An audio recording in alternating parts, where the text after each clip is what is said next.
Certo. E há vários tipos, né, de dinheiro atualmente, né? A gente discutiu um pouco sobre isso. Hoje eu vou continuar com essa a revisão histórica feita pelo Joseph Huber no livro The Monetary Turning Point. Então eu traduzi vários parágrafos para a gente estudar junto, né? É um assunto bem complexo, a gente pode colaborar para tentar entender, né, o que aconteceu, o que está acontecendo, né, com o sistema financeiro e a política monetária dos países. Na atualidade, que nós temos uma superposição de diferentes tipos de dinheiro, alguns mais antigos, né, como a moeda metálica, o papel moeda, e as formas digitais atuais que também são variadas, né? Tem essa questão tokenização do dinheiro, uso de blockchain, quer dizer, ou seja, aplicações da tecnologia da informação na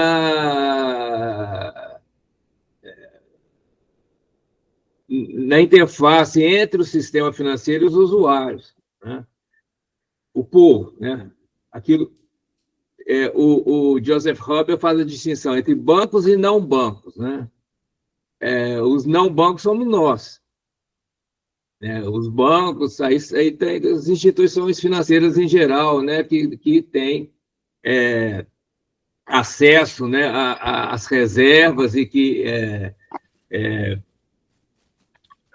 dentro do chamado circuito dividido, que a gente vai rever, né? Essa ideia que é muito importante no Huber, né? Existe um circuito só de instituições financeiras e um outro circuito que é das instituições financeiras com os não bancos, que somos nós, o povo.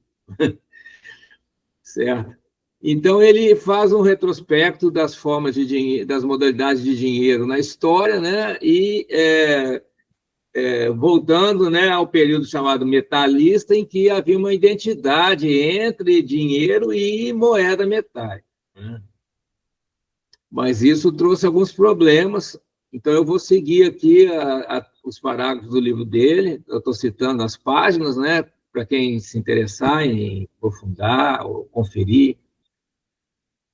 Então, esse período das moedas metálicas tinha um problema que era a escassez crônica de prata e ouro. Esses metais são valiosos em parte porque são escassos, né? Mas isso trazia uma barreira natural para a expansão do dinheiro, né? Porque se usava metais escassos como dinheiro. Houve um período, né, chamado de inflação da prata espanhola, em que o período da inflação da prata espanhola, em que a Espanha e também Portugal e outros países europeus, eles fizeram investidas colonialistas, né, coloniais, para aumentar a disponibilidade desses metais nos seus países, né, para ampliar o sistema monetário que era baseado justamente em moedas feitas com esses metais. Foi chamado de inflação da prata espanhola porque, a partir de 1550, por 100 anos, houve um aumento da disponibilidade dos metais. E isso levou a uma certa inflação, né, um aumento dos preços, porque tinha mais dinheiro para comprar os bens. Mas, paradoxalmente, continuava havendo ainda uma falta de matéria, né, para fazer o dinheiro. É porque muitas pessoas começaram a acumular moedas de metais preciosos, muitas vezes secretamente, para esconder, né, dos coletores de impostos. Ou seja, ao mesmo tempo que na Europa havia um fluxo de metais dos países colonizados, né, para o sistema financeiro, mas dentro da Europa começou a haver um acúmulo privado de moedas metálicas, que restringia o fluxo, né, a liquidez, né, restringia o fluxo, a circulação da moeda nesses países colonialistas.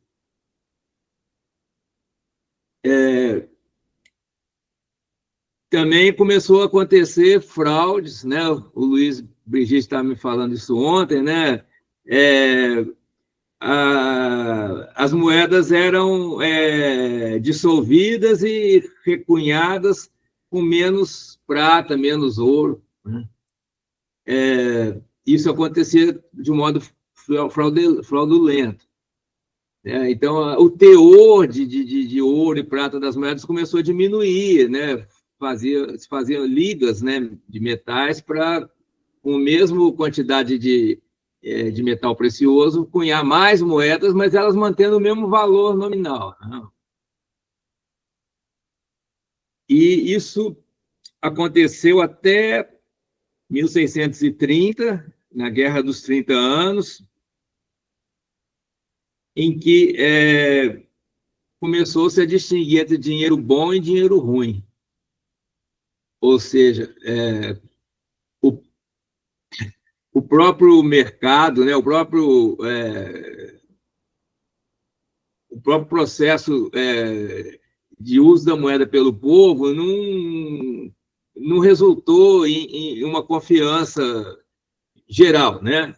Começou-se a haver necessidade de ter algum tipo de algum agente que fizesse um tipo de distinção entre as moedas boas e as moedas ruins.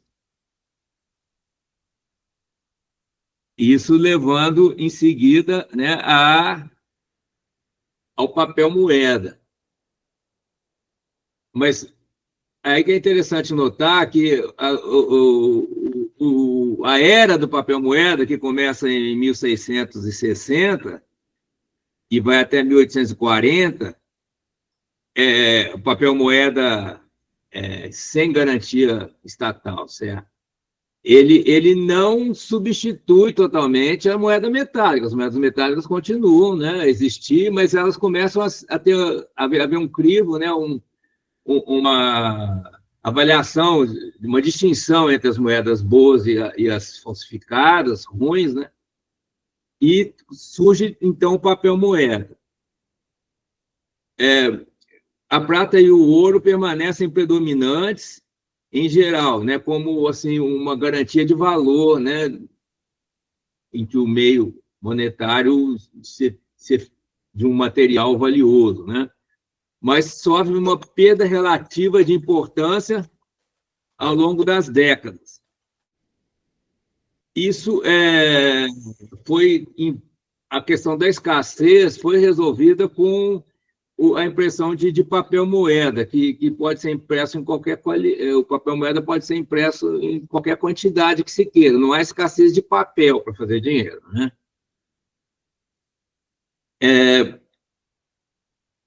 Só que, né, embora elas confiram um pleno poder de compra, elas não têm um valor intrínseco, né? Então, começa, então, a surgir a ideia, né, de que o papel moeda tem que estar lastreado em algo que seja material, seja no próprio ouro, né, aquele acordo de Bretton Woods, mais tarde, que a gente vai mencionar, né, tentou lastrear o dólar no ouro, né, chamado padrão ouro. Ou, né, o papel moeda seria, de alguma maneira, lastreado na riqueza dos países, né, que é medida pelo produto interno bruto.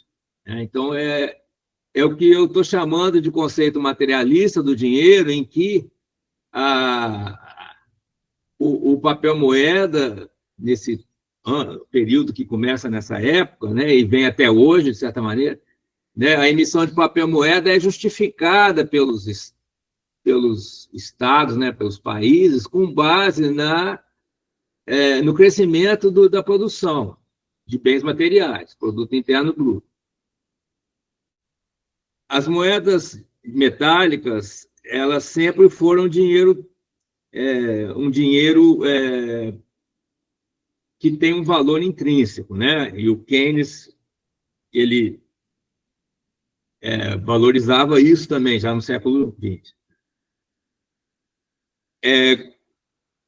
Mas com o papel moeda já começa a haver assim, uma certa abstração, no sentido de que o dinheiro, não tendo valor intrínseco, ele só tem valor se tiver apoiado alguma outra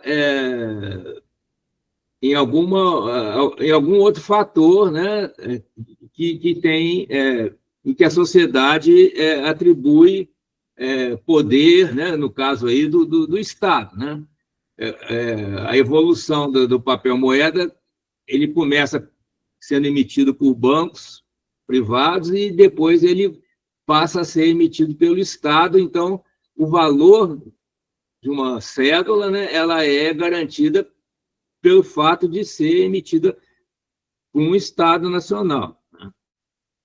Agora, com papel moeda também surgiram problemas, né? Um deles é a fraude. Quando o papel moeda era emitido por bancos privados,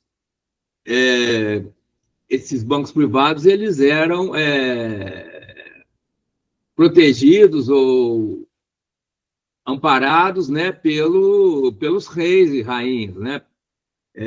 Mas não havia um modo de impedir certos tipos de fraude. Os bancos precisavam ter uma licença para emitir moeda, dinheiro, papel moeda. Mas,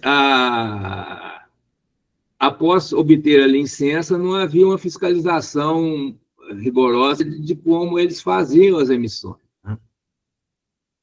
E o papel moeda se difundiu porque era mais barato de produzir, mais fácil de manusear, né? Não precisava de mineração, fundição, cunhagem de metais. E era mais fácil de transportar, né? O papel moeda é mais fácil de transportar numa carteira, né? Do que as moedas metálicas, né? Que são mais pesadas. Até uma certa época havia papel moeda do Estado, também notas que eram sob a chancela do Estado, mas não eram emitidas pelo Estado, né? Quando um banco tinha autorização do Estado para emitir, né? E também tinha notas privadas. E aí a gente pode incluir coisas do tipo notas promissórias, né? Que uma pessoa faz um contrato particular com alguém. E eram todo esse processo não era regulamentado, não era bem fiscalizado, né? Só no século XIX que tem a noção de nota de curso legal, ou seja, cédulas que têm a sua emissão e a sua circulação controladas pelo Estado, né? O Huber comenta aqui em diferentes países, né, o que acontecia nessa época. Parece que nos Estados Unidos, né, se conseguiu um bom equilíbrio entre a falta e o excesso de notas em circulação. Mas na França, nem tanto, né? Na França, o Banco General abusou, né, de emissões, mas também não era necessário fazer emissões devido à Revolução Industrial. Então, com o aumento da fabricação e comércio de bens, precisava ter mais moeda circulando. Então, já nessa época, a administração pública, né, o setor da administração pública que cuida da política monetária já começou a se preocupar, né, porque com a Revolução Industrial e o comércio florescentes, né, precisava de dinheiro para as operações acontecerem, as operações mercantis. Mas, ao mesmo tempo, se emitir moeda demais, né, isso gera distorções, né, o que no século XX apareceu como hiperinflação, né? Então, já dessa época, se coloca essa questão de política monetária, né, que busca a estabilidade macroeconômica. Isso está, inclusive, no Banco Central Brasileiro, no Estatuto do Banco Central Brasileiro, né? O Banco Central tem que buscar a estabilidade macroeconômica. A estabilidade macroeconômica não é só combater a inflação, é também combater a recessão, porque se houver falta de dinheiro, a economia reduz a atividade e pode entrar em recessão, né? Então, a estabilidade macroeconômica ela é uma busca de uma quantidade ideal de moeda circulando, né? Para as operações, né, da indústria, do comércio acontecerem, né, e todas as pessoas terem oportunidade de trabalho, seria o pleno emprego em Keynes, né? Oportunidade de trabalho, oportunidade de ter renda, né? Então, isso teria uma quantidade ideal de moeda circulando. Se for abaixo, né, a economia se retrai e tende à recessão. Se for uma quantidade excessiva de moeda, a economia tem uma aceleração momentânea, mas depois acontece o problema da inflação, que pode se agravar na hiperinflação com uma grande desvalorização do dinheiro, né? Ou até Bretton Woods, né, que foi um acordo para que o dólar tivesse um lastro em ouro. Os países que aderissem a esse sistema do dólar, que está aqui até hoje, eles deveriam deixar o seu ouro depositado junto aos Estados Unidos para dar garantia para o dólar. Só que isso não funcionou bem, né? Os países acabaram retirando o ouro de volta e o dólar passou a ser apoiado mais no petróleo do que no ouro, né? Aí o petrodólar. Mas nessa transição da moeda metálica para o papel moeda, né, para haver uma confiança maior no papel moeda, também, né, se procurava garantir a convertibilidade do papel moeda em moedas de prata ou de ouro, né? Ou pelo menos numa base fracionária, né, em que um país que para emitir, digamos, 100 unidades, né, de papel moeda, ele teria reservas em ouro que correspondendo a uma certa fração, né? O Fábio esclareceu na primeira aula, né, que no Brasil, né, para os bancos emitirem moeda, precisa ter 1/10, pelo menos, de reserva do Banco Central, né? Hoje em dia já não tem mais ouro nem petróleo envolvido nessa garantia, né, dada. Mas no passado, então, se usava a moeda metálica como garantia para o papel moeda. A facilidade de emissão de papel moeda fazia com que se excedesse essa fração de reservas em ouro, né? Porque as reservas em ouro ela não se expande tão facilmente assim, né? Já a expansão do papel moeda ela é muito fácil, basta ter papel e tinta. E o Estado, um Estado nacional, chancelar, né? Autorizar e colocar o seu selo, né, de garantia ali naquela papel moeda, no papel, né? Agora, tem uma questão também que emerge aí também, e qual é a confiabilidade que se tem no Estado, né? Porque tem governantes que abusam disso, abusaram disso, né? É muito fácil fazer obras e conseguir votos, etc., emitindo dinheiro, emitindo papel moeda, né? E isso gerou hiperinflação. Então, também pelo fato da confiança no Estado não ser absoluta, não ser haver também desconfiança em relação aos governantes, né? Mesmo aqueles eleitos pelo povo, se manteve até metade do século XX, se manteve ainda um certo lastro em metais ou outros bens materiais, né? Só que isso acabou também se perdendo o que a gente nota é que, embora a confiança nos governantes não seja total, né, é preciso que ainda que se tenha alguma confiança nos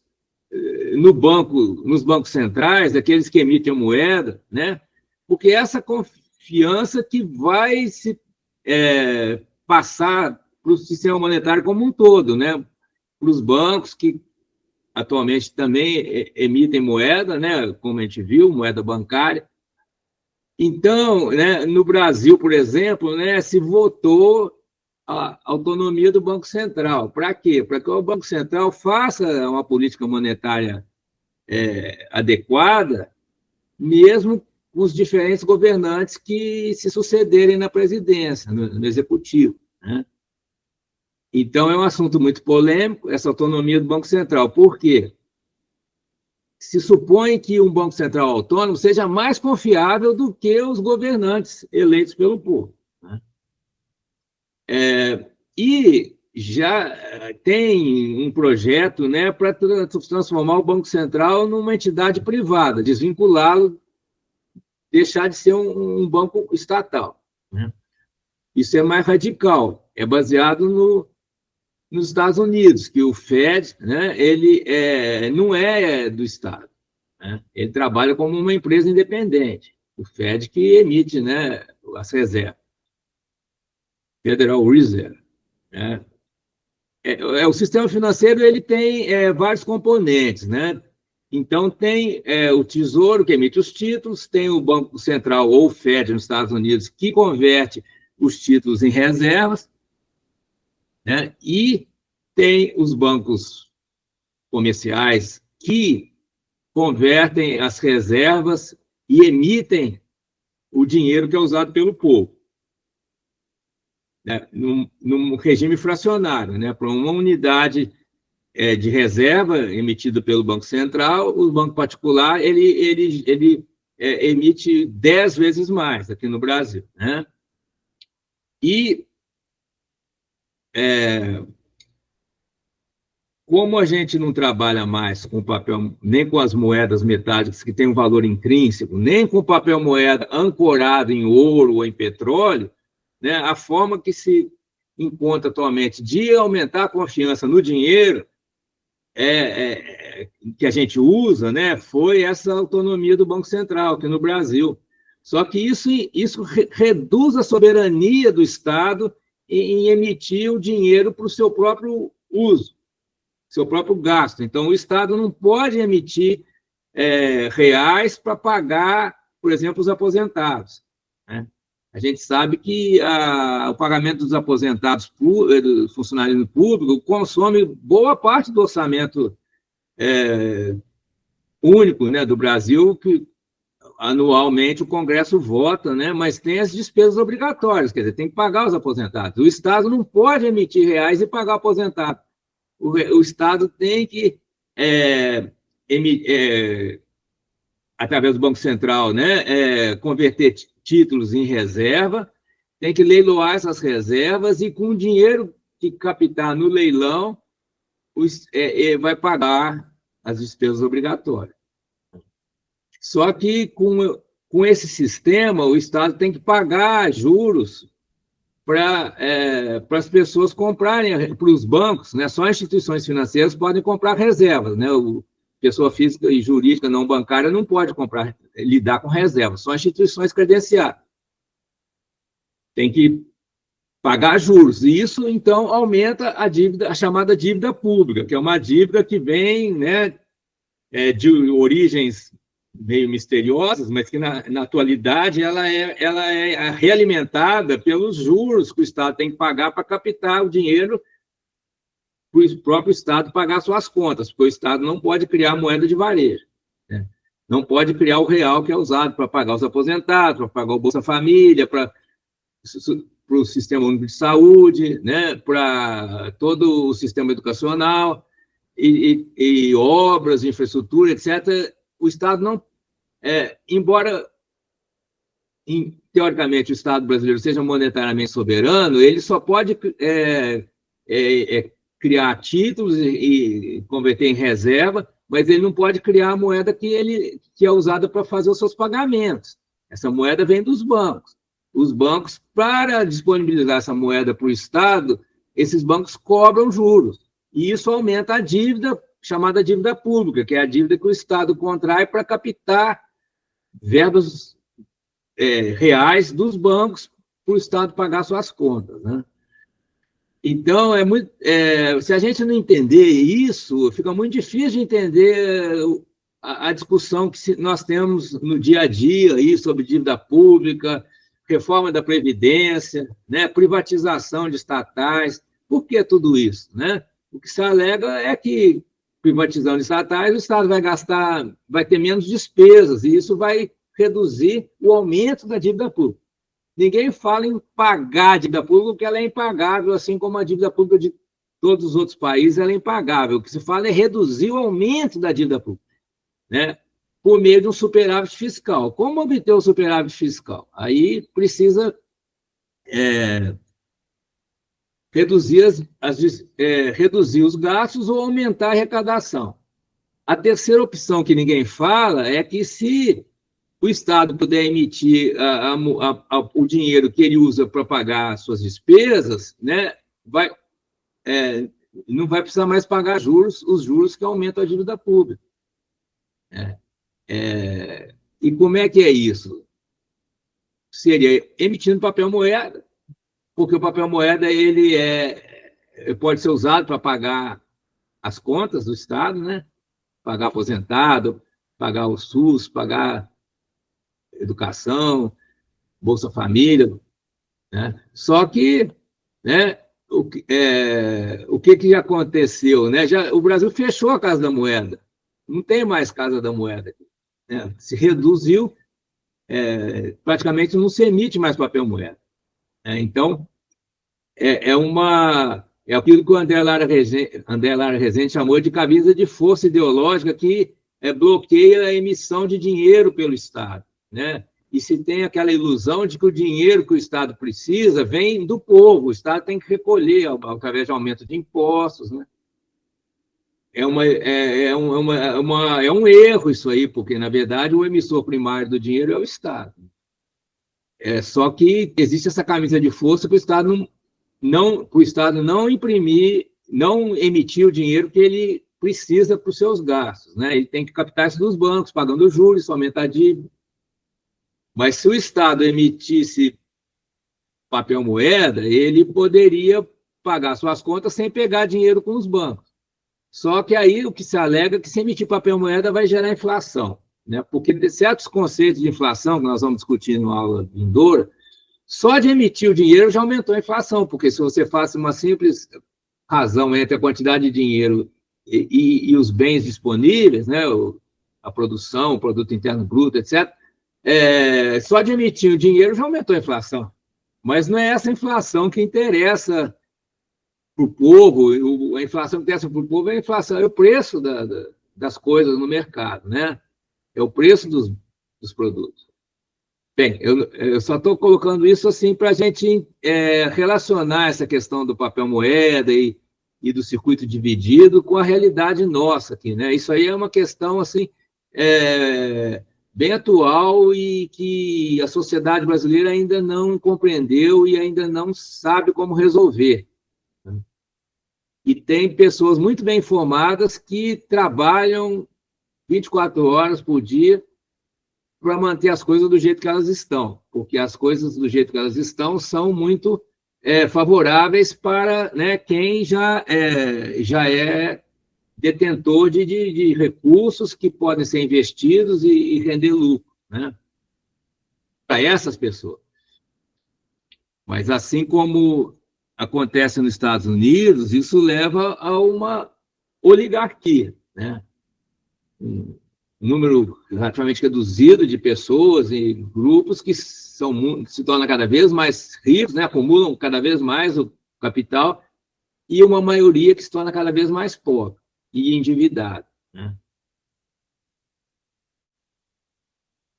No período de 1833 até a Primeira Guerra Mundial, em 1914, houve ascensão, né, das cédulas, do papel moeda emitido por bancos centrais. Então, nesta época, né, a forma de resolver esse problema de fraudes e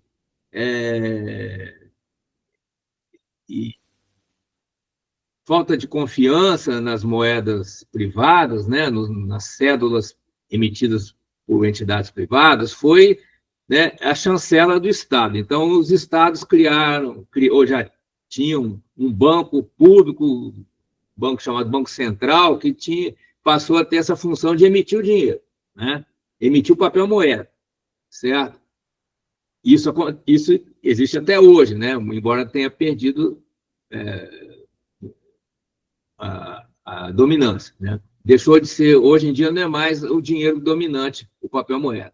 Nessa época, então, de 1830 até 1914, predominou o papel moeda emitido por um banco central, autorizado por um Estado nacional. E essas notas se mantêm até os dias atuais, né? Mas, bem, a Escola Monetária Britânica teve um papel decisivo nesse monopólio de notas de Banco Central, que se opunham, né, à escola que defendia o dinheiro privado. A base legal para o papel moeda emitido do Banco Central foi o ato do Banco da Inglaterra de 1833 e a lei da Carta Bancária de 1844. Se tornou ponto de referência para a maioria dos estados europeus numa reunião em Paris em 1867. Então, essa é até a Primeira Grande Guerra. E por que depois de 1914, esse modo de dinheiro começou a ter sua influência reduzida? Por causa da hiperinflação, né?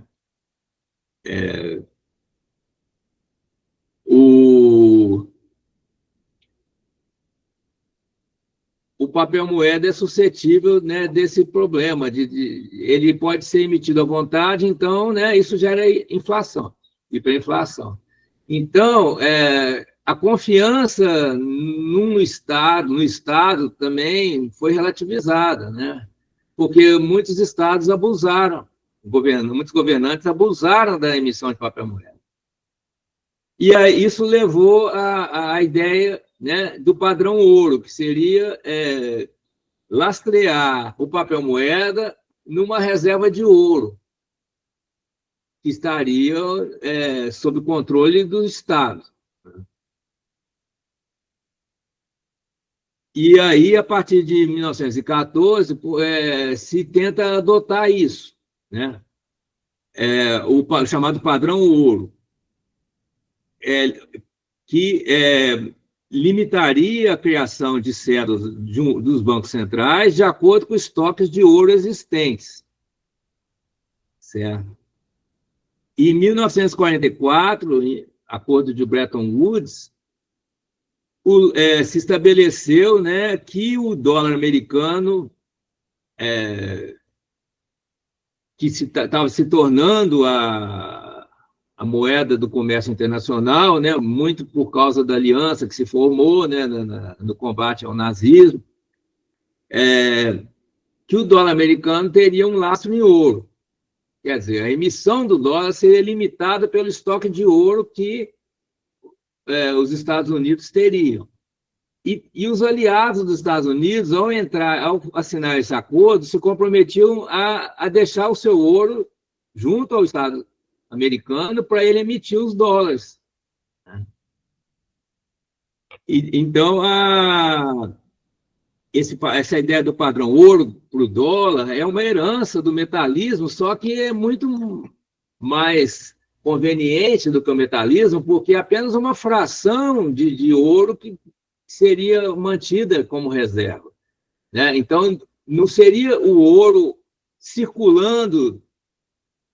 Aí começa a distinção entre dinheiro de reserva e dinheiro de varejo, né? Então, não é mais o ouro circulando no bolso das pessoas. Não, o ouro está guardado no Banco Central ou num lugar que está sob a proteção de um Estado, né?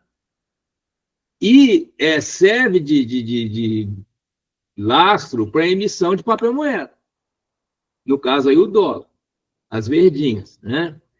Então, aí se encontrou um certo meio termo, né, entre a escassez do ouro circulante, né, e o possível abuso que haveria com a emissão totalmente livre de papel moeda. Quer dizer, se vinculou a emissão de papel moeda à reserva de ouro. Então, o ouro não está mais circulando no bolso das pessoas, o ouro está guardado, né? E ele serve de base para emitir o papel moeda, que esse circula no povo, né? No comércio, né? Nas transações comerciais, ou seja, na economia, né?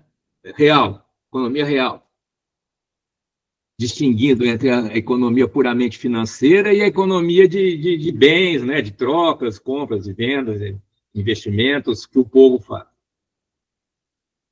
Então, aí começa o circuito dividido, né? Que hoje em dia tem outras características, mas então você tem uma moeda que está servindo de base como reserva, que seria o padrão ouro, e você tem a moeda que circula no comércio, na economia real, né? Que é o papel moeda, né? Isso, então, funcionou bonitinho aí do final da Segunda Grande Guerra até meados de 1970,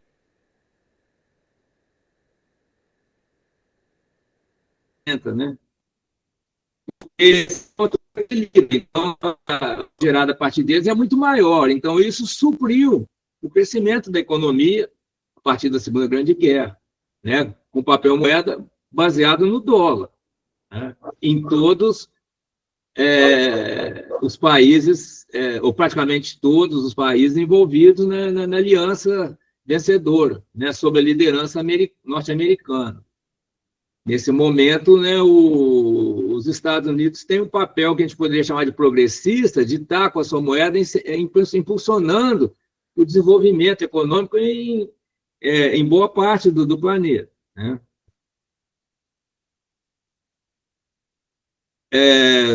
E como é que isso muda, né? Porque a gente ainda poderia estar nessa situação, mas nós não estamos, né?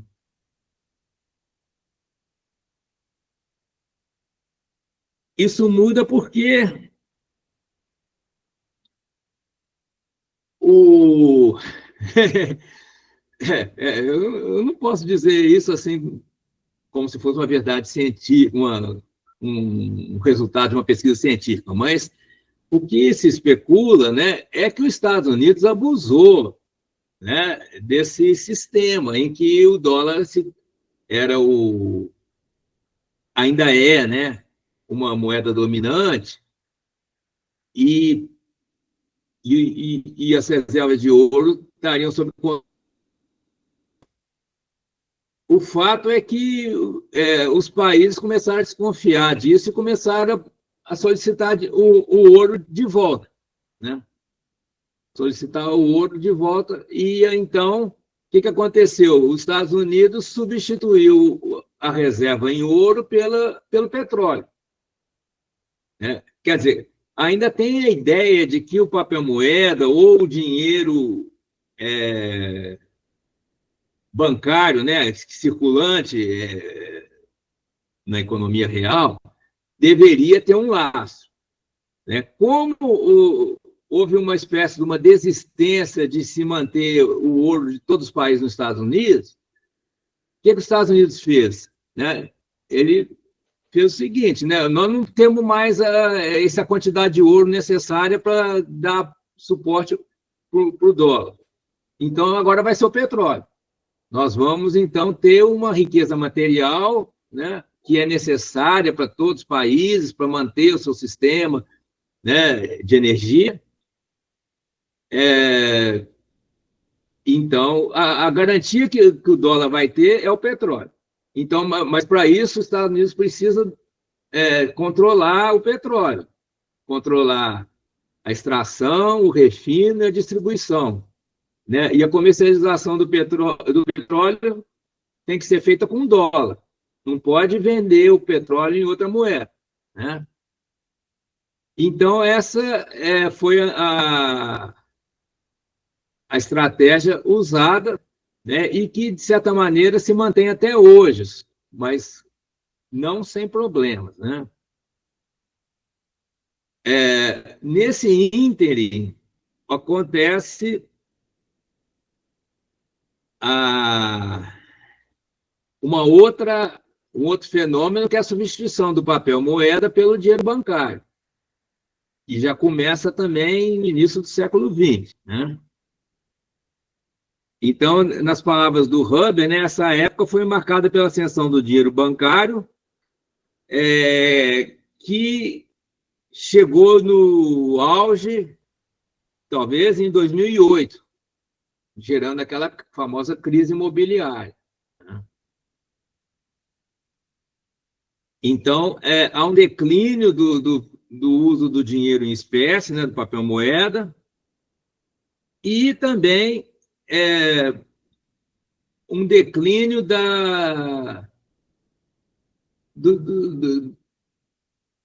do chamado dinheiro soberano, que é o dinheiro emitido pelos bancos centrais.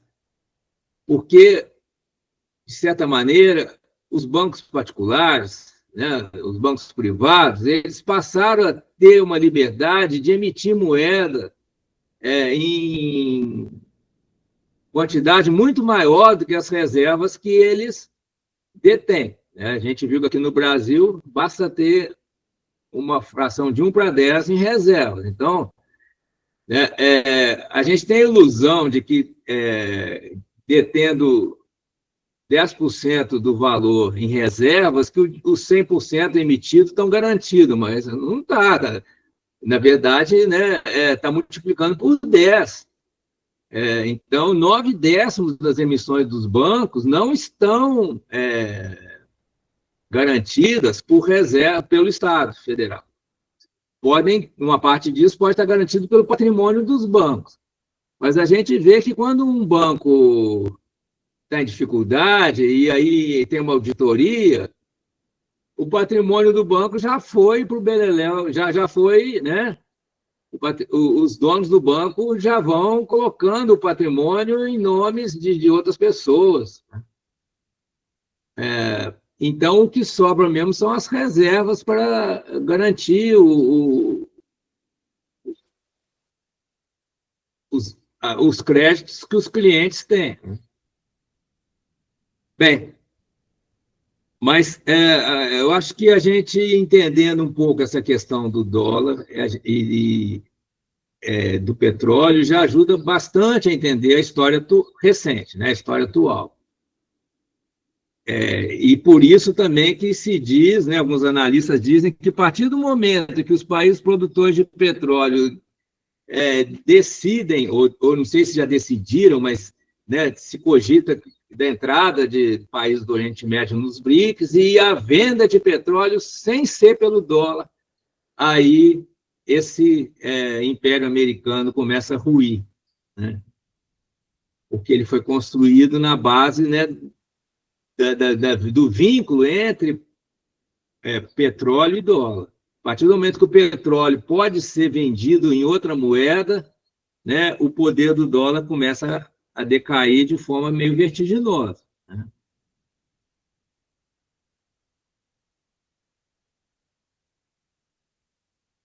Então, a participação da papel moeda caiu muito, né? Hoje em dia está chega até 2% só. 2% das transações em papel moeda, né? 98%, o que é? Transferência de dinheiro de contas bancárias. Quando a gente usa o cartão de crédito, também é isso, né? As bandeiras de cartão de crédito, elas operam com os bancos, né? Elas fornecem um crédito, cobrando juros, e, né, elas cobram, né, o valor devido através de uma conta bancária que as pessoas têm, né? Então, a gente paga o cartão de crédito com a nossa conta bancária, certo? Então, é dinheiro bancário. O dinheiro bancário, como a gente viu, é um dinheiro que existe no registro contábil do banco. Só uma fração deles, aqui no Brasil, 1/10 que é garantido pelo Estado, pelo Banco, ou melhor, garantido pelo Banco Central, né? Porque ainda tem essa complicação, quando a gente tem que distinguir entre o Estado e o Banco Central, porque o Banco Central tem autonomia. Então, o Banco Central ele é do Estado, ele é um banco público, mas ele tem autonomia de gestão.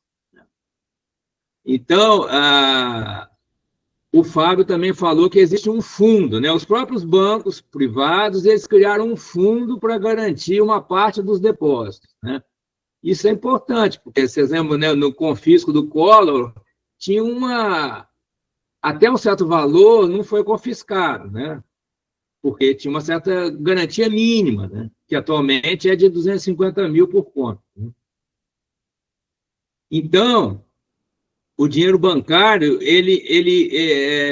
digamos assim, ele é parcialmente garantido, né? E todos nós estamos usando esse dinheiro na economia real, no dia a dia, para pagar a padaria, para pagar a conta de luz, de água, para, né, comprar um carro, etc. Todo mundo usando dinheiro. Então, é a época da dominância do dinheiro bancário, né?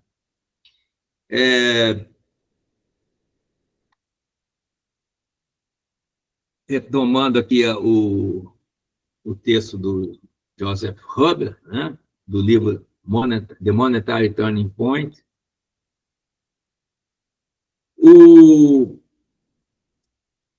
esse sistema funciona, né, por meio da transferência de saldo de contas,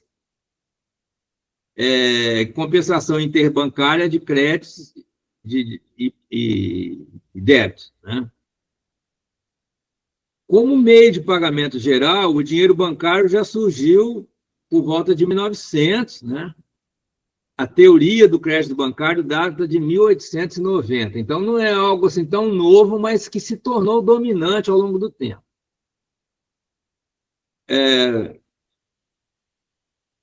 Nas décadas de 1920 e 30, né, se espalhou o talão de cheques. O talão de cheques é uma forma de transferir o dinheiro de uma conta bancária para outra, certo? Aí é um meio analógico, né? Porque você assina ali no papel. Aí depois disso ficou como um meio digital, né? Então, um boleto aí tem um código de barras, né? E chega no ponto hoje em dia de que porque o código de barras ainda é semi-analógico, né? É digital. E a discussão que eu tenho com o Fábio aí com o Pix é um passo além, porque não é um código de barra feito pelo banco ou por uma empresa, né? É um código de tokenização feito pelo Banco Central. É o Banco Central que intermedia o pagamento, a transferência pelo Pix. Não é entre dois bancos, é entre três bancos. É o Banco A, o Banco Central e o Banco B, né? Então, é uma triangulação. O Pix é uma triangulação. E para transformar o Pix em Drex, eles têm que criar uma forma de que esse essa tokenização, essa codificação que o Banco Central faz no Pix, que ela tenha uma duração maior, que seja algo que a gente possa servir como para uma acumulação de dinheiro, né, de dinheiro que equivale a uma reserva, é dinheiro garantido pelo Banco, 100% garantido pelo Banco Central, e está nos computadores do Banco Central. Então, quer dizer, o Pix eu entendo, né, a gente pode discutir mais, é um dinheiro que está no Banco Central, no computador do Banco Central, que serve como intermediário para uma transferência entre dois bancos particulares quaisquer, né, do Brasil. E já alguns do exterior, né?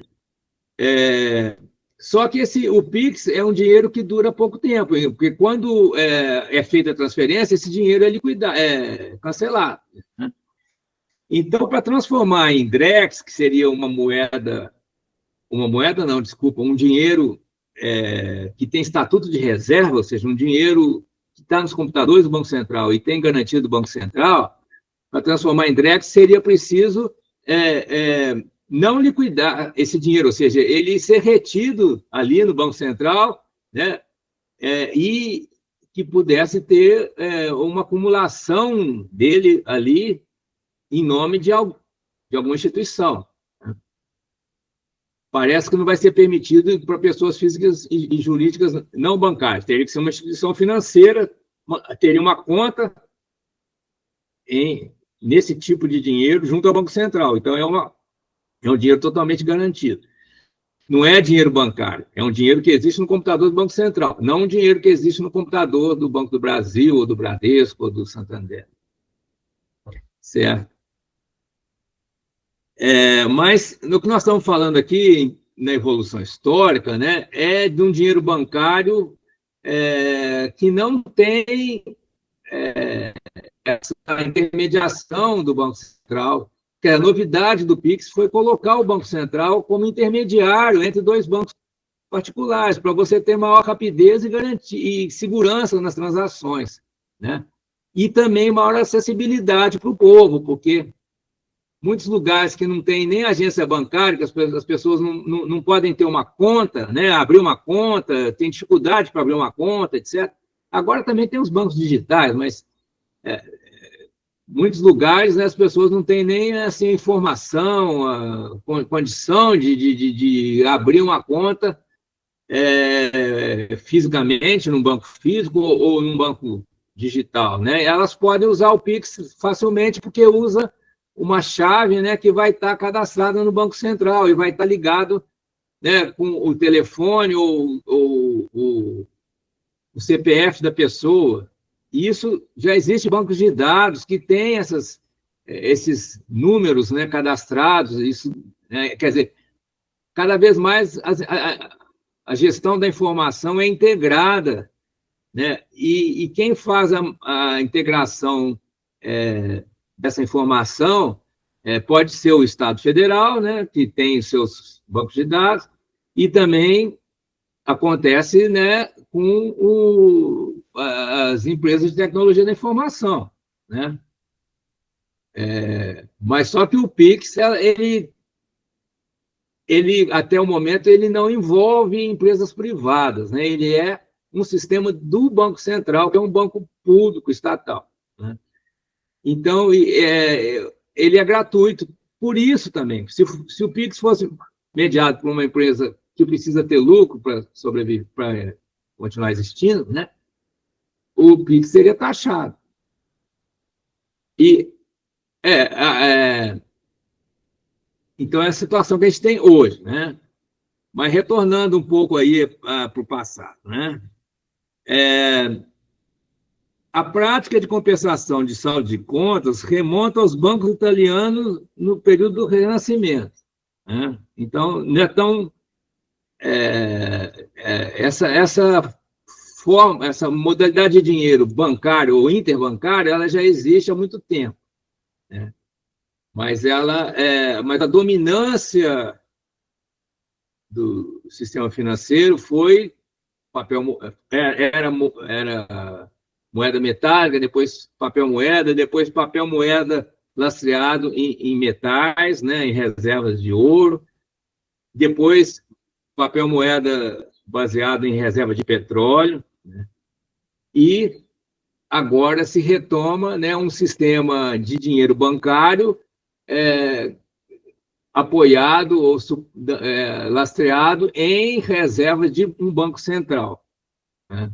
Que, por sua vez, tem uma gestão autônoma para que as pessoas confiem mais do que elas confiam nos governantes que a gente mesmo elege, né? Então, essa é a evolução no tempo, né? O dinheiro bancário, hoje em dia, é usado por quase todos, né? O, então, houve essa evolução, né, do padrão ouro para o padrão dólar ancorado no ouro, né, em Bretton Woods. Em 1971, o presidente americano, Nixon, retirou a paridade do dólar com o ouro. Por quê? Porque os Estados Unidos se envolveu em guerras, né, da Coreia, do Vietnã, e acabou emitindo mais dólar do que as reservas de ouro que tinha.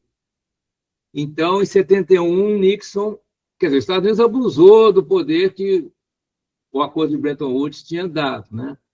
Aí o Nixon teve, né, que abolir essa paridade, essa proporção, né, entre dólar e ouro. E aí entrou o que o Robert chama padrão de títulos do Tesouro.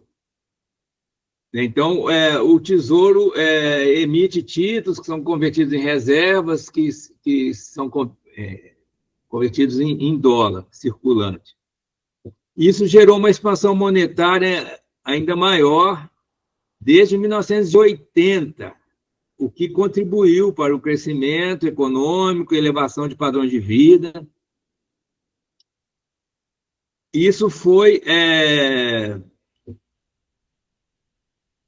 indo bem até a crise de 2008, né? Mas só que vários percalços no caminho, né? Essa perda da paridade do dólar com o ouro induziu no mundo inteiro processos inflacionários, porque, né, aqui no Brasil, né, na década de 70, o dólar era muito fácil, a oferta de dólar era muito alta, os empresários pegavam dólar. Eu já vou responder a pergunta, tá? Os empresários pegavam com facilidade empréstimo em dólar, né? Isso induziu o milagre brasileiro também, ajudou no milagre brasileiro. E aí, né, gerou inflação, gerou a reação que a gente conhece como neoliberalismo, né? Margaret Thatcher na Inglaterra e Donald Reagan nos Estados Unidos, que com essa ideia que é absurda, mas que ganhou muita plateia, de que o dinheiro vem do povo, né? O dinheiro que o Estado tem que ser baseado nos impostos recolhidos do povo. O Estado não pode emitir. Isso no momento em que os Estados Unidos estavam emitindo dólar adoidado, né? Porque não precisava mais ter o padrão ouro, não precisava mais ter equivalência com a reserva de ouro. Então, os Estados Unidos, para financiar guerras e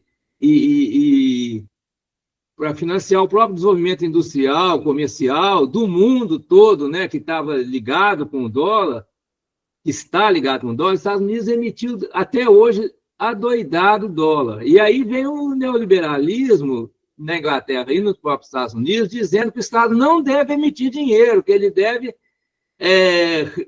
recolher o dinheiro do povo por meio de impostos, sendo que o dinheiro que o povo tem é o dinheiro que o Estado emitiu no passado, né? Mas, como uma espécie de tentativa de evitar o abuso na emissão do dólar, né, o próprio Estados Unidos vem, né, com a doutrina do superávit fiscal, que o Estado não pode gastar mais do que arrecada. Quer dizer, em outras palavras, não pode emitir papel moeda que vai ser usado para os seus próprios gastos. Eu vou fazer uma pausa aqui, que tem a pergunta da Diana, né? Bom dia, professor Alfredo, bom dia. Tinha uma pergunta anterior aqui do Josias. Podemos supor que a invasão e guerra dos Estados Unidos nos países detentores de petróleo serve a isso? Sem dúvida, eu não tenho a menor dúvida quanto a isso, Josias. Aí a Diana perguntou, bom dia, em relação ao que você falou a respeito do dólar, no sentido de que os Estados Unidos não querem abrir mão de ser o dominador econômico do mundo, usando o dólar para manter os outros países em suas mãos, ou seja, ditando suas regras, é o que eles querem, né? Mas não é o que nós queremos. O resto do mundo não quer isso, né? E com o surgimento dos BRICS, surgiu uma alternativa, né? Então, um país como a Arábia Saudita, que sempre foi ligado aos Estados Unidos, eles estão pensando em vender o petróleo para a China, em moeda chinesa, aceitar a moeda chinesa em pagamento do petróleo, certo? Por que a Arábia Saudita está fazendo isso? Eles sempre foram amiguinhos dos Estados Unidos, né? Porque, né, esse domínio que os Estados Unidos têm, ele acaba sendo prejudicial. Quanto mais com o Trump, né? Para o Trump é assim, né? Se você não está comigo, você é meu inimigo, né? Aí tem tarifa, tem uma série de pressões. Então, os países vão, pouco a pouco, escolhendo ficar do outro lado, que é os BRICS. Até um certo momento não existia alternativa nenhuma. Então, era o dólar ou o dólar, né? Vocês verem aqui o que aconteceu no Brasil na década de 70, né? Se usava muito o dólar, mas aí houve a criação da OPEP, na Organização dos Países Exportadores de Petróleo, que aumentou o preço do petróleo, aí aumentou o preço do dólar. E um monte de empresário brasileiro foram à falência, inclusive meu pai foi à falência porque não conseguiu pagar o empréstimo em dólar. Era muito fácil o empréstimo em dólar, né? Só que o dólar aumentou de preço e muita gente não conseguiu pagar o empréstimo e a empresa faliu, né? Veja o que acontece na Argentina, né, em que o dólar é como se fosse uma moeda dominante, né, sendo que a moeda oficial é o peso, né? Então, se o dólar tem essa importância na economia, o Estado a soberania do Estado Nacional é limitada, né, para fazer uma política econômica, porque a Argentina não pode emitir dólar, né? Ela tem que captar o dólar e pagar por isso, pagar juros para quem emprestou o dólar para os Estados Unidos, quem emite o dólar. Só os Estados Unidos não emitem o dólar, né? Então, a Argentina ela tem uma soberania limitada. E se fizesse o que o Milei prometeu de tornar o dólar a moeda oficial, aí seria o entreguismo total, porque você teria a moeda oficial da Argentina, o dólar, que é emitido por outro país. Né? Aí digamos, uma situação assim, até cômica, né? Se não fosse trágica, né? Então, é isso. Alguém mais quer comentar sobre esse assunto? Porque é um assunto bem da ordem do dia, né? Assim, como você disse, é a ordem do dia, né? É um assunto que está quente nesse exato momento. Mas ainda a dominância do dólar vai ser por um bom tempo, né? Afinal, mesmo... ontem eu toquei nesse assunto, né? É preciso você ter volume para poder fazer transações em outras moedas.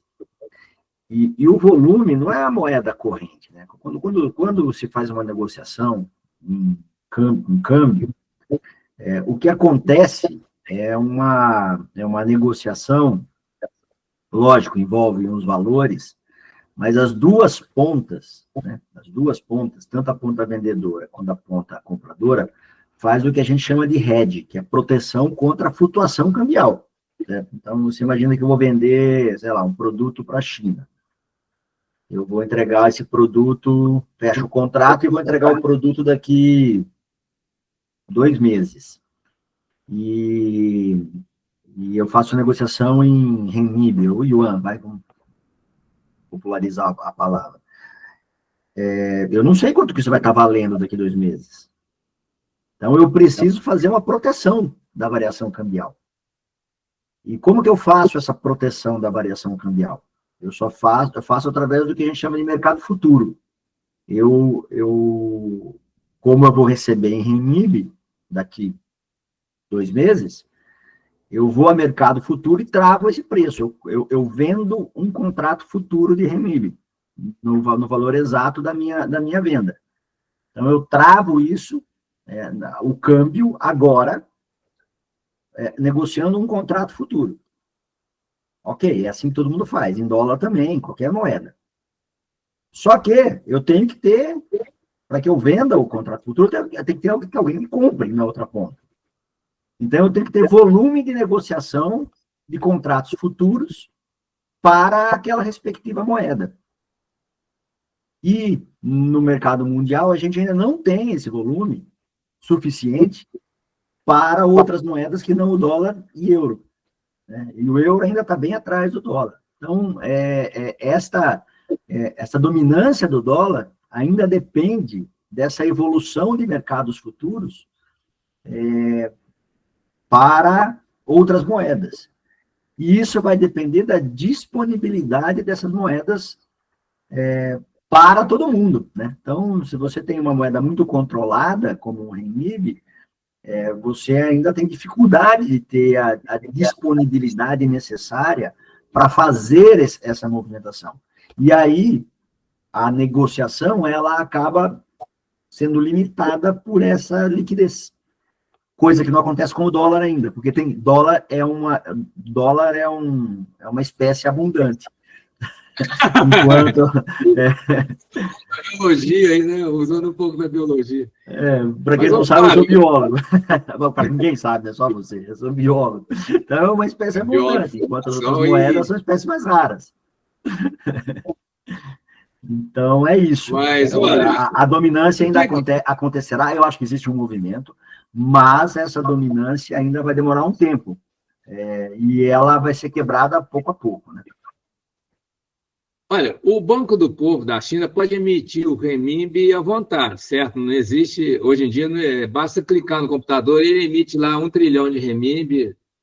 Por que a China não emite 1 trilhão de renminbi, cria um fundo para disponibilizar o renminbi para as transações que você está falando, comerciais e mercado futuro, essas coisas? Porque quando você emite moeda, você gera uma pressão inflacionária. Não, mas não tem inflação na China. Claro que tem. Óbvio que tem. Bom, se vai emitir um fundo internacional, como é que isso vai causar inflação? Suponhamos que haja o risco da inflação na China. Se você emite um dinheiro para criar um fundo internacional de compensações bancárias internacionais, como é que isso impacta da inflação lá dentro da China? Porque esse dinheiro começa a circular pelo mundo, Alfredo, e volta em algum momento para a China. Eu acho que isso aí é mais teoria do que realidade, hein? É mais... Não sei não. Por que eles não fizeram até agora? Porque a gente gera uma pressão inflacionária. E essa inflação inflacionária pode culminar na desvalorização da moeda. E isso é um cuidado, certo? Todo mundo toma cuidado com a sua moeda. Porque a desvalorização da moeda, ela depende, em parte, do processo inflacionário e em parte na confiança que o mercado tem naquela moeda. Claro. Né? Então, mas esse vínculo entre esse tipo de emissão e a inflação para o consumidor chinês, né, inflação dos produtos que o consumidor chinês compra, eu acho isso aí muito hipotético, tá? Isso aí, para mim, não está provado que tem uma relação de causa e efeito. Né? Parece que a China está com uma estratégia de gradualista. Ela não quer confrontar os Estados Unidos porque ela sabe que atualmente o dólar ainda é muito poderoso. Então, e a China detém muitas reservas em dólar. Ela não quer também perder isso. Né? Então, ela está indo aos poucos, muito devagar. Só que o Brasil, na situação atual, precisava de uma resposta mais rápida, né? Para a gente ter uma alternativa né, por exemplo, receber, fazer vendas em renminbi. A gente ainda não tem, né?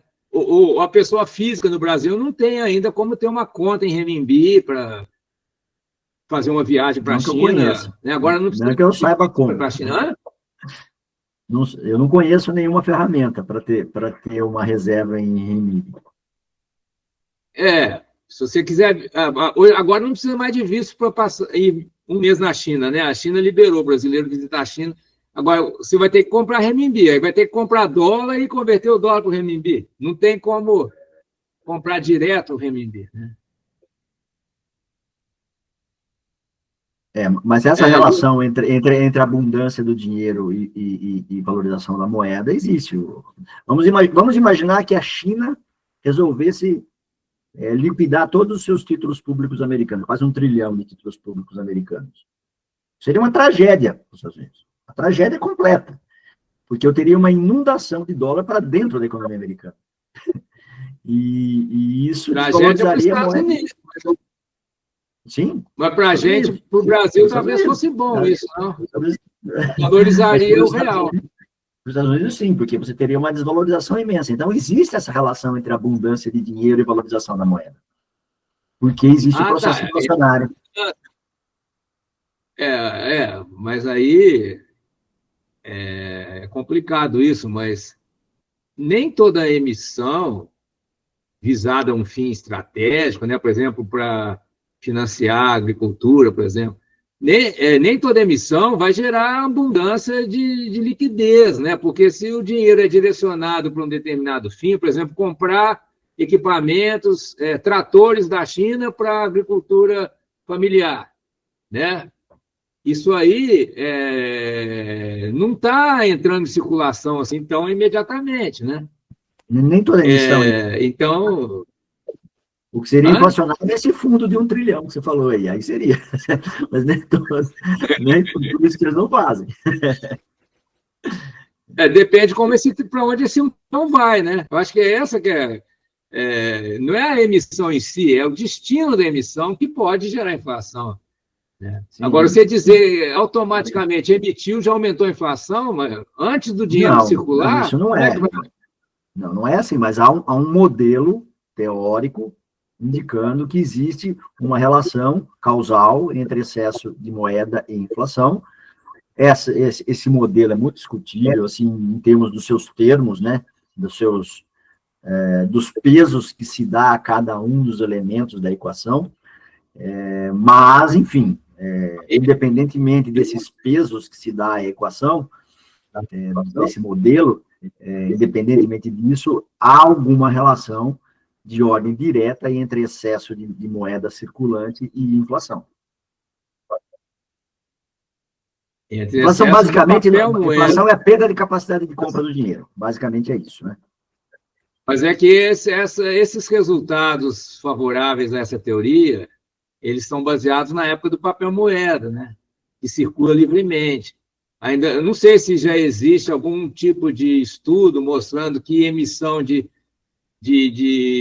moeda digital, estatal, isso aumenta a inflação. Até porque, se está emitindo só reservas, quem está emitindo dinheiro que vai para o povo são os bancos. O Estado emitir mais reservas possibilita que os bancos emitam mais moeda, né? Mas, em última instância, você está aumentando a base monetária. Pois é, mas não é uma relação direta, é uma relação que depende de vários fatores. Se tal coisa acontecer, aí você vai ter inflação. Mas não é assim, não é mecânico a coisa. Né? Não é uma função simples. Mas muitos economistas... É uma função mais canônica, mas, enfim, existe essa relação. E é por isso que não fazem. Muitos economistas vão aí na mídia dizer que o Estado não pode... pessoal do neoliberalismo, da Thatcher, o Estado não pode emitir moeda porque automaticamente vai aumentar... Sim. Aí tem o exagero, aí tem uma posição mais radical O Brasil é gozado, no Brasil a gente tem uma dominância desse pensamento ortodoxo que a gente não observa em outros países. Parece que aqui não existe essa discussão da possibilidade de outros caminhos, né? Tirando aqui, né? Mas não existe essa possibilidade. Então, a gente tem uma prevalência desse discurso mais ortodoxo. Então, é o que a gente vê aí na mídia. Há outras possibilidades, mas a gente não pode descartar que existe que essa possibilidade existe. Acho que a gente está tomando o tempo aqui do Josias, que ele diz, senão ele vai perder o tempo aqui. Vamos passar a palavra para o Josias, por favor. Bom dia. Bom dia.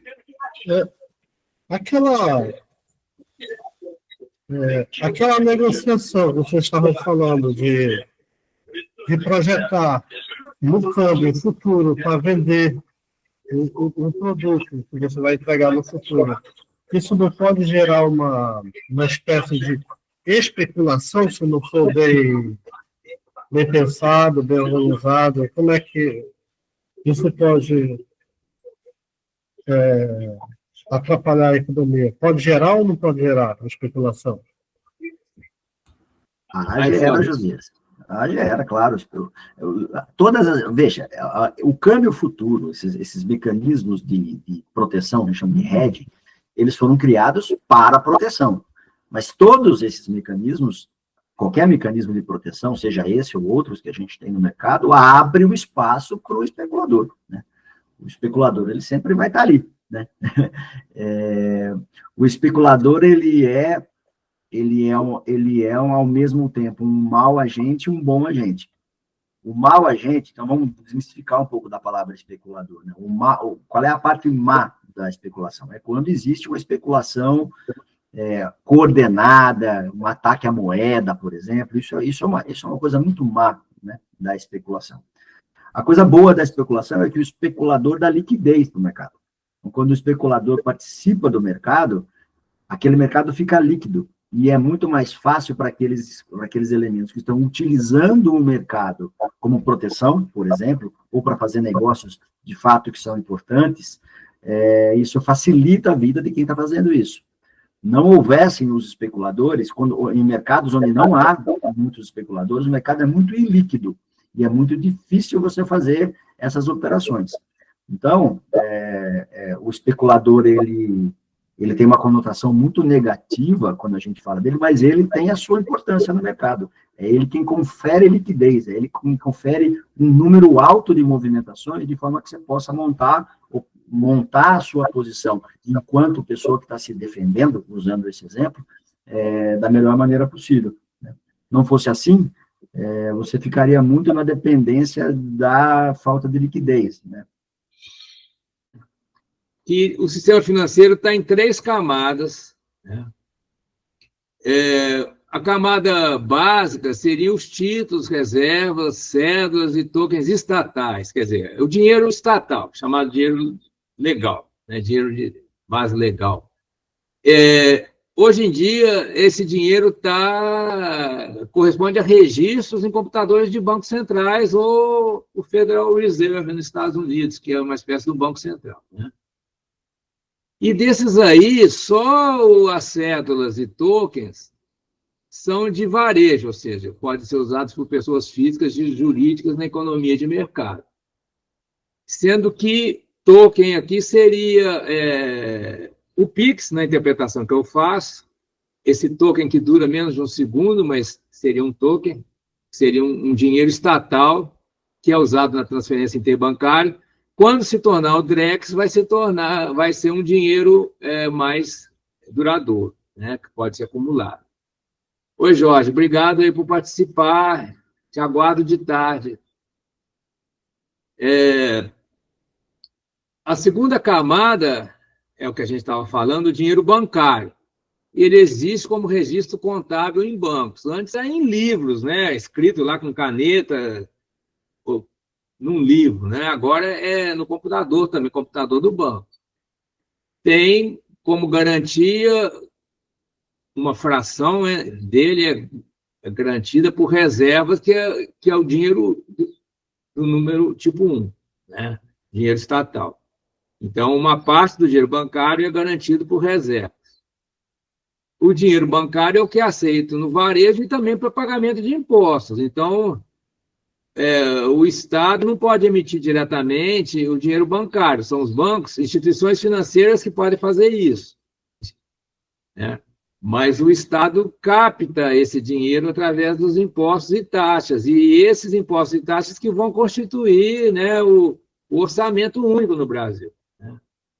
Então, o problema desse orçamento único é que ele é sempre um cobertor muito curto, né? Porque a entrada dele, né, a receita dele é impostos e taxas, né, que o Estado recolhe, né?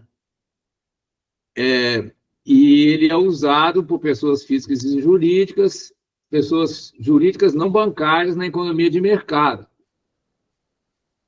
E tem o terceiro nível, que é o chamado mercado das sombras, que é um dinheiro especulativo, sem garantia em reservas, mas que se promete que ele seja convertível em dinheiro bancário por instituições financeiras, muitas vezes usando os paraísos fiscais.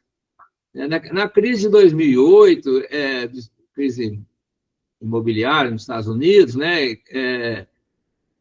houve um alerta, né, para a questão dos paraísos fiscais, que são formas, né, de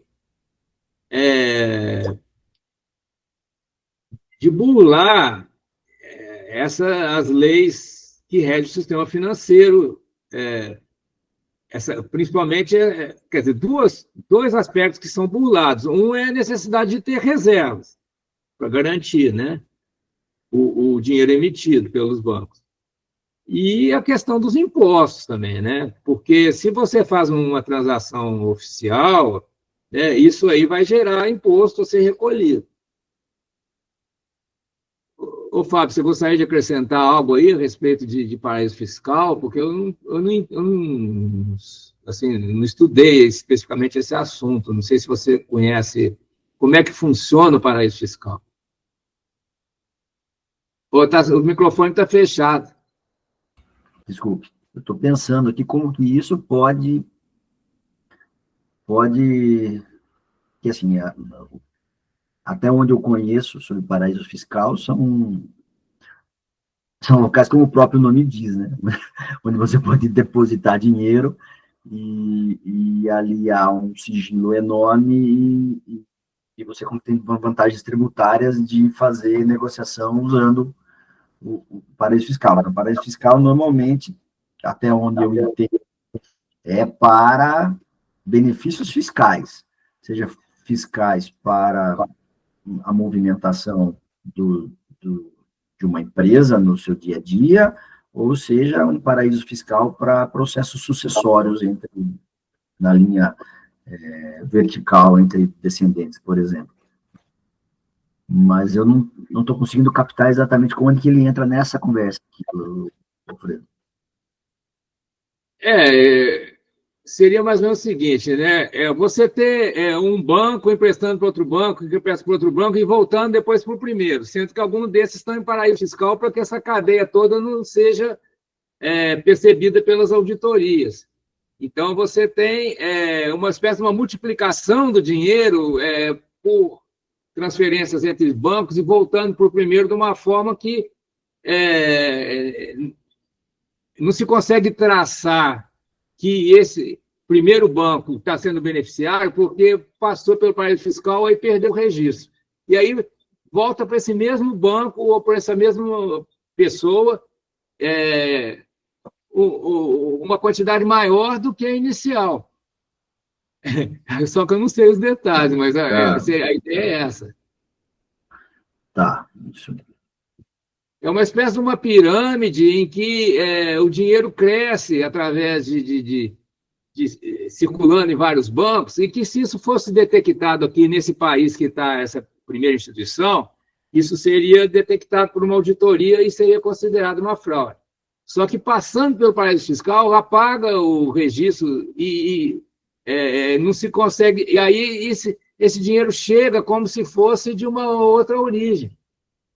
Chega de volta, como se fosse de outra origem. Então, isso pode passar por uma outra moeda também, né? O que eu estou entendendo aqui é assim, o banco, dentro de um país que não é paraíso fiscal, emite para além das reservas, faz esse dinheiro sumir, esse dinheiro passa por um paraíso fiscal, isso daí é um processo que a gente chama de ocultação, né? Ele passa por um processo de ocultação, e aí ele volta como se fosse um depósito à vista. Né? Exatamente, exatamente. Um depósito à vista, ok, aquilo faz parte da contabilidade normal do banco, ou seja, de um terceiro, e aí ele pode emitir em cima daquilo, de novo, se ele quiser.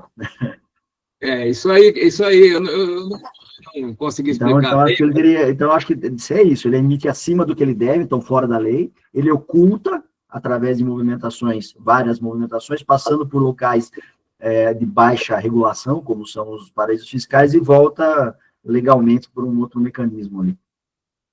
Volta como se fosse de terceiros. De uma outra guerra, porque ele já porque na verdade, quando ele foi passando de banco em banco, ele já foi mudando de mão, né?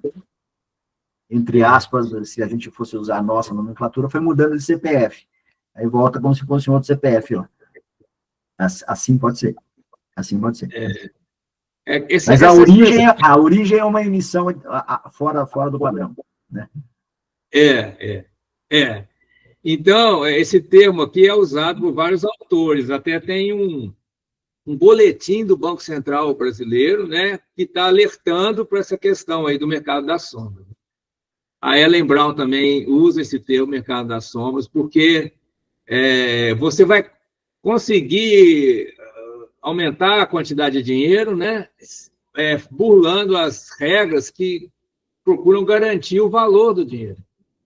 E isso, então, torna o país em que isso acontece, o sistema bancário, fica suscetível a crises, né? Porque na hora do vamos ver, não tem a garantia, não tem reserva para garantir.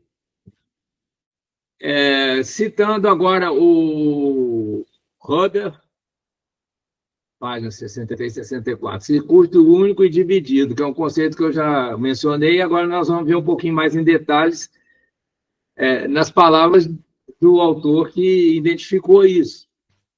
Eu acho muito difícil entender o que acontece na economia brasileira e dos Estados Unidos e dos países ocidentais sem entender essa questão do circuito dividido. Então, o sistema financeiro de um país ocidental consiste em dois circuitos monetários diferentes. Um é a circulação pública de moeda bancária entre instituições não bancárias. As instituições não bancárias somos nós, né? As empresas têm CNPJ, que não são empresas, instituições financeiras. Né? E ele já diz aqui, né? O termo não bancário refere-se ao público que utiliza a moeda bancária, incluindo instituições financeiras não monetárias, como fundos ou trusts, empresas não financeiras, famílias privadas, famílias públicas, desde que essas últimas mantenham contas bancárias. Essas instituições não bancárias mantêm suas contas com bancos. Por exceção de alguns órgãos governamentais, as instituições não bancárias não são admitidas em contas de bancos centrais. Então, só pode ter acesso às contas do Banco Central as instituições financeiras, bancárias. O outro circuito é a circulação interbancária de reservas entre bancos. Tá? Reserva técnico para moeda na conta operacional de um banco com o Banco Central. Então, a conta do Bradesco com o Banco Central constitui as reservas do Bradesco.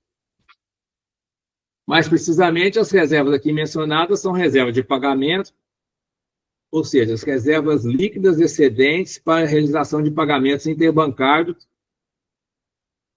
em contraste com os requisitos de reservas mínimas, basicamente, e líquidos. Então, aqui está uma questão técnica, tem dois tipos de reserva, uma que fica ali para que a instituição possa operar, né?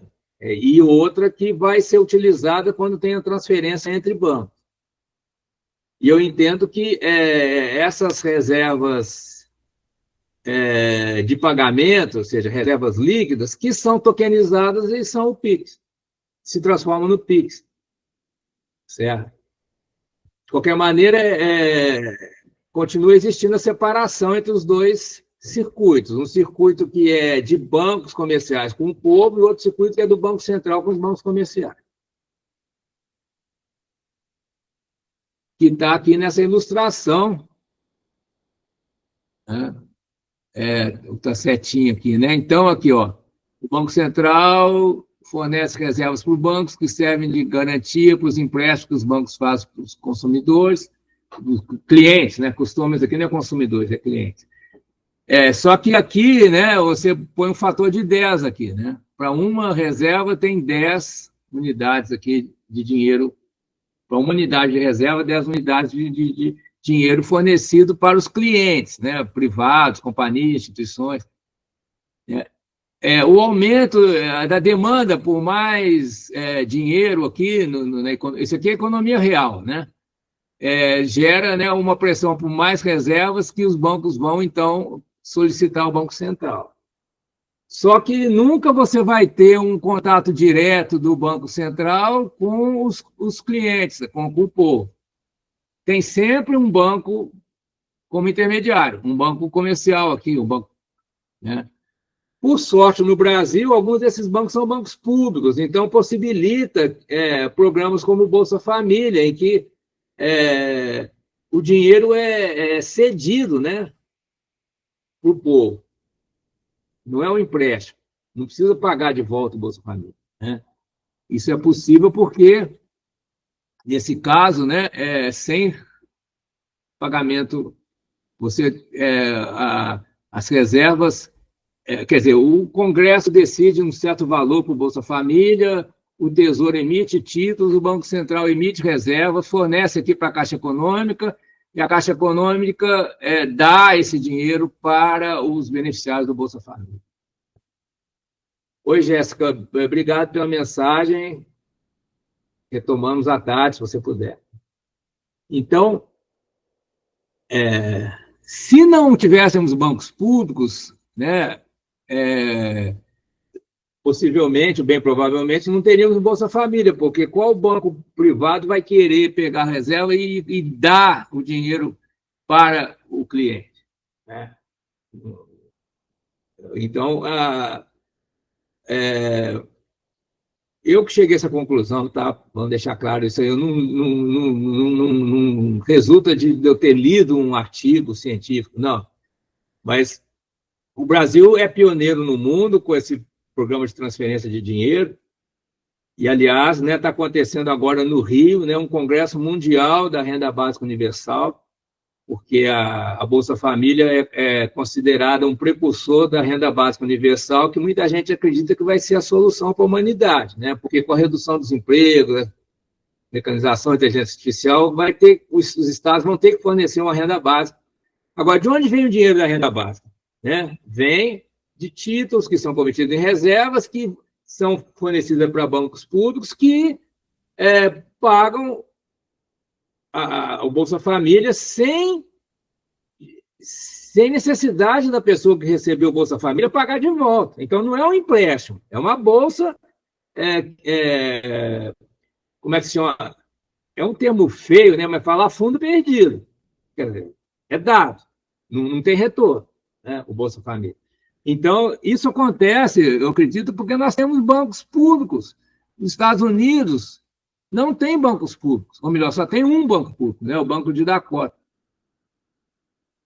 Então, nós temos bancos públicos que podem, então, ser usados para fazer essa chamada transferência de dinheiro, né? Cash transfer é o termo em inglês. E nas próximas aulas nós vamos falar muito dessa questão da renda básica, porque é uma forma, né, da política monetária, política pública, né, uma forma de investimento público, de uma política pública que influencia na situação de vida do povo,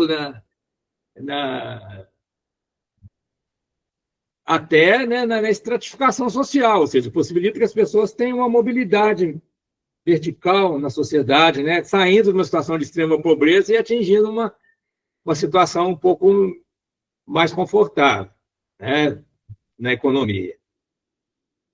Voltando para o Huber, por que foi estabelecido o circuito dividido? Começa com o padrão ouro, né? A escassez artificial de moeda que ele induzia, né, era um obstáculo em meio a populações, indústrias e comércio em forte crescimento. À medida que a economia cresce, aumenta o produto interno bruto, precisa ter mais dinheiro em circulação para as transações que estão ocorrendo, né? O dinheiro é necessário para praticamente todas as transações. Só quando você tem troca de duas coisas do mesmo valor que você não precisa do dinheiro.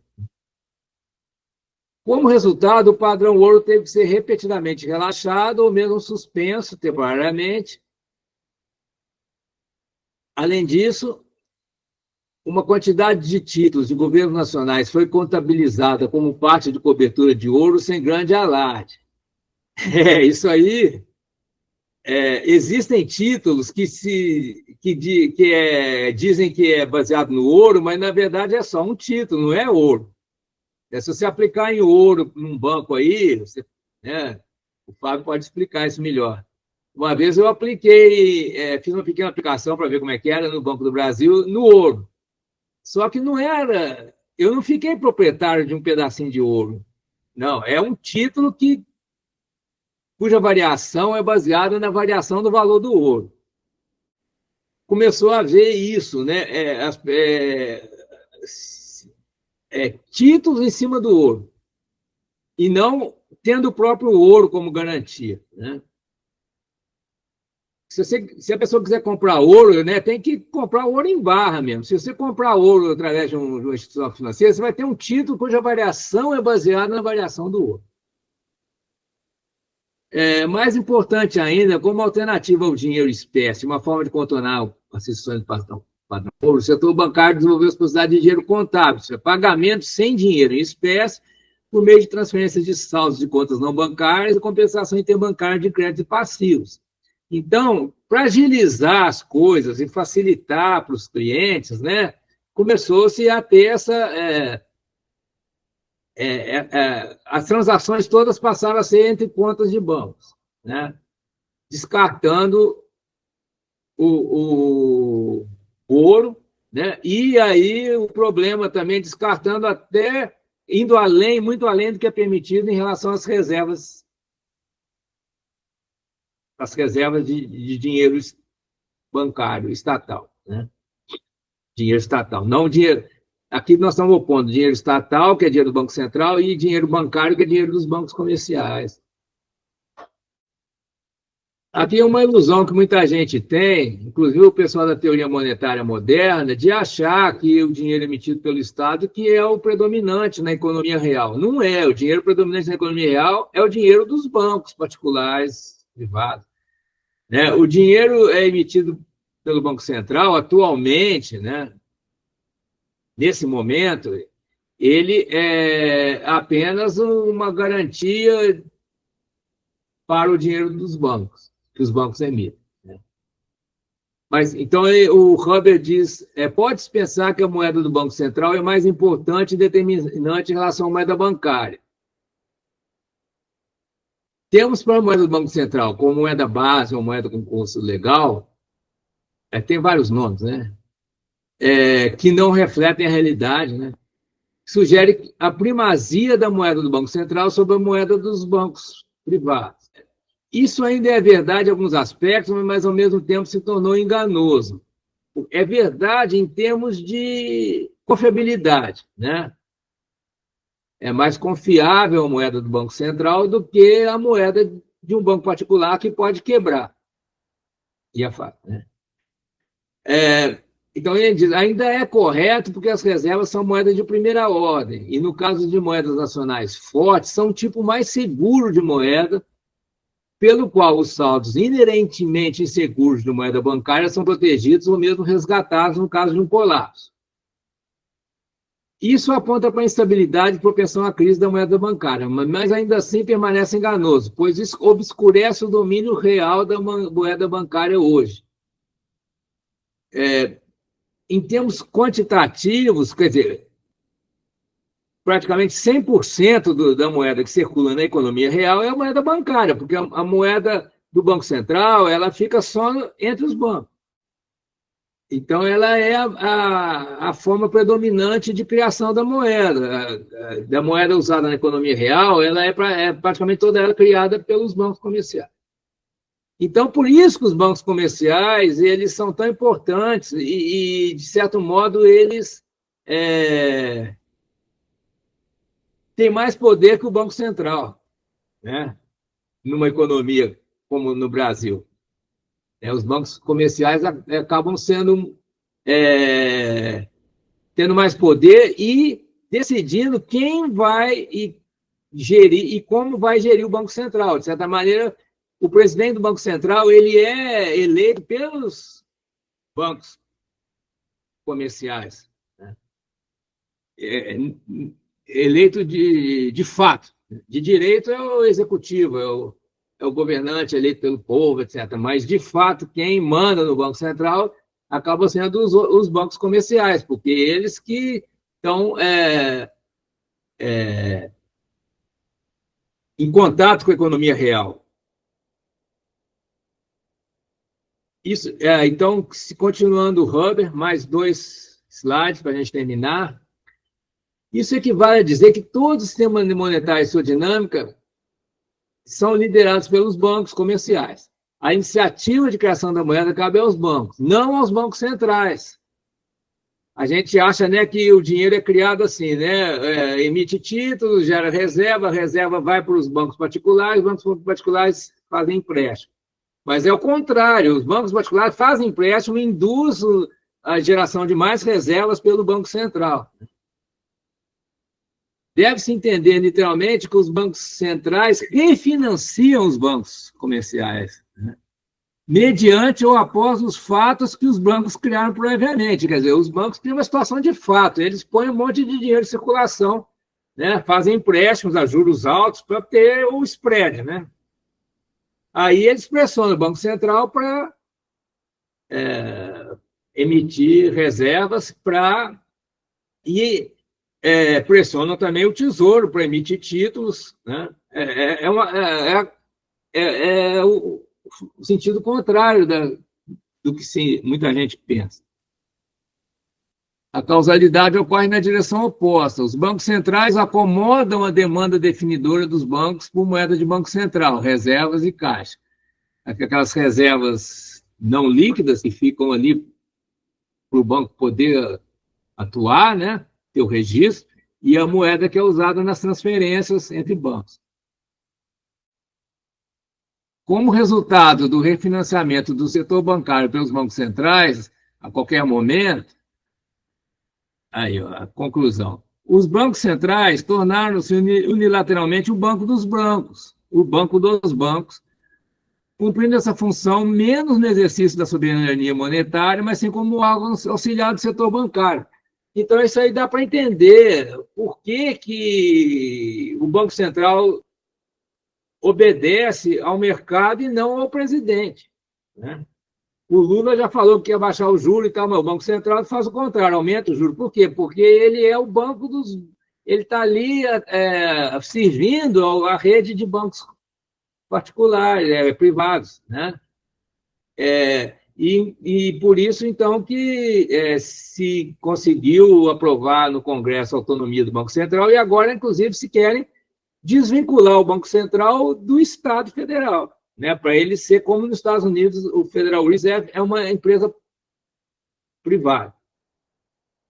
Se isso acontecer no Brasil, então aí essa afirmação do Huber vai se confirmar, ou seja, o Banco Central como um instrumento dos outros bancos privados para suprir de reservas, né, e dar uma certa garantia para o funcionamento do sistema bancário. Só uma questão aí, Alfredo. Pois não? O Fed nos Estados Unidos, ele é privado, mas por que o Trump teve o poder de demitir uma diretora lá do Fed? Como é isso? Eu não sei te dizer, Sérgio. Eu não sei te dizer, porque deve ter, assim, um papel do presidente para nomear o diretor ou o presidente do país, né, na nomeação dos dirigentes do Fed. Agora, o Trump está fazendo muitas coisas também fora da lei, e o judiciário está calado.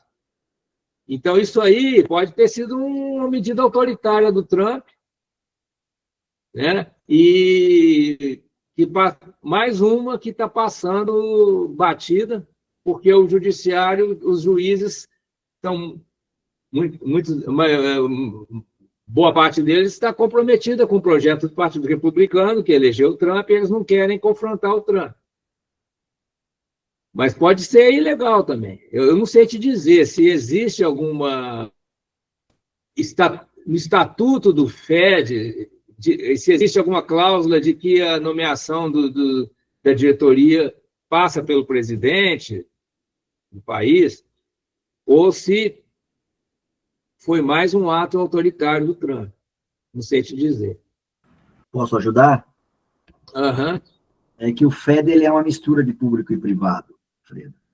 Ele tem uma parte que é governamental e ele é composto por membros que representam os bancos centrais dos estados.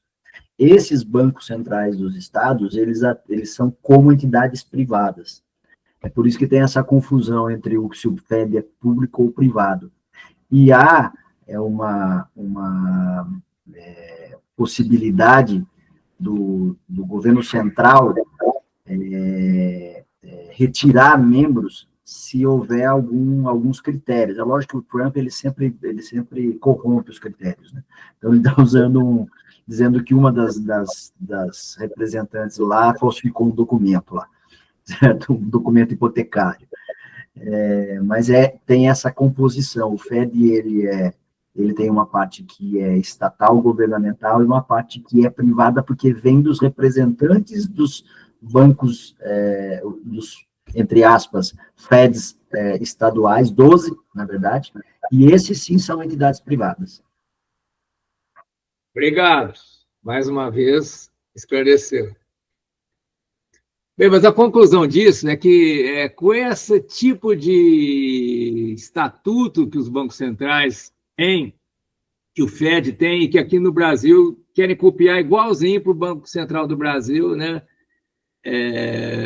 Ficar que nem o Fed, né? Então, o Banco Central se torna assim, subordinado aos bancos privados. E aí o Estado federal perde soberania monetária, quer dizer, o Estado, que em princípio teria o poder de emitir e gerenciar a sua própria moeda, ele perde na prática, ele não faz isso. Quem administra mesmo a política monetária são os bancos privados, e o Banco Central simplesmente segue essa orientação que vem dos bancos privados. Então, por isso, né, concluindo aqui, o Huber já falava em uma monstruosidade constitucional. Eu achei esse termo aí bem pertinente, porque não é algo ilegal, mas é uma monstruosidade legal. É algo que é legal, mas é monstruoso, né? Então, vamos concluir com esse slide aqui, e de tarde a gente já entra num outro assunto. Na verdade, estamos lidando com um regime de moeda bancária genuinamente privado, apoiado por bancos centrais nacionais e garantidos pelo governo, um sistema no qual bancos centrais e governo seguem a liderança corporativa do setor bancário e de bancos paralelos, e a moeda bancária genuinamente privada alcançou o status de para-soberana, quer dizer, acima da moeda soberana, que é aquela que reflete o poder do Estado federal. O que seria uma monstruosidade constitucional, ou seja, tem algo que é mais poderoso do que o poder maior de um país. Entre as razões por trás desse desenvolvimento estava a experiência recorrente de graves crises bancárias e financeiras, gerando preocupações com a oferta nacional de moeda, que na verdade é oferta de moeda bancária, e com a manutenção da moeda bancária em circulação para manter a economia funcionando. Porque esse sistema, que a gente concorde ou não, ele tem que estar funcionando para a economia funcionar, porque está todo mundo usando a moeda bancária.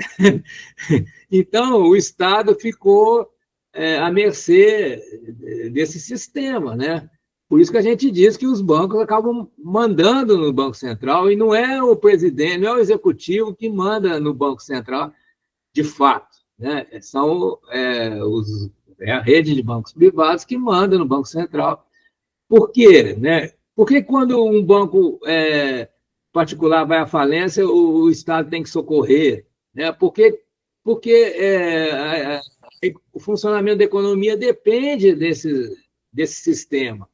Se esse sistema quebrar, vai ser ruim para todo mundo. Então, o Estado não tem outra opção, quer dizer, os governantes não têm outra opção senão autorizar, né, emissões extras para salvar bancos, etc. Em vez de refletir sobre o funcionamento do atual sistema monetário e bancário, quer dizer, isso que nós estamos fazendo aqui agora, nós estamos refletindo sobre esse sistema.